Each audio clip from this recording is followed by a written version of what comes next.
ကွင်းစီကတော့တက်လာဗျာ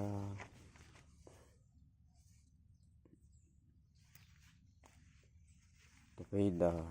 2000နဲ့9000စီပြီးတဲ့အတိုင်းတော့အကြီးပဲနော်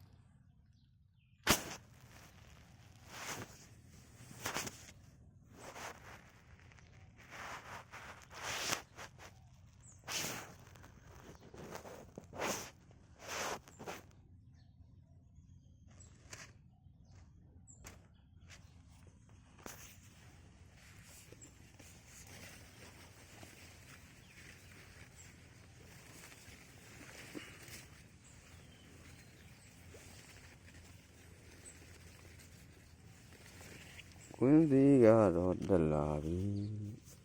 ကျွန်တော်တော့ထင်ပါတယ်ခမပြကွင်းရကစောင်းလုံးဆိုရင်တော်တော်လေးစစ်တယ်အရွယ်အညွန့်နေလည်းမထွက်အောင်ဆိုတော့ဒီတက်မယ်ဆိုတော့တည်ရလေ2000ခွဲကိုကြာလေးဒီကနေ့ကွင်းရကမရှိဘူး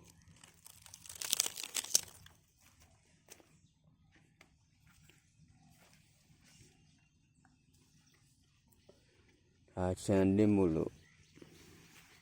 အရွယ်ပေါ်နေ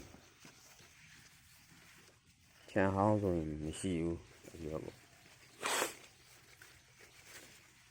နဲ့ဒီရွယ်ကြီးဆိုပိုးတော်ကြီးတယ်နော်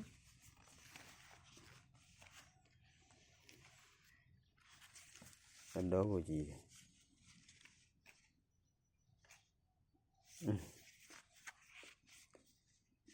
လက်နဲ့အုပ်ထားတော့တချမ်းမယ်နော်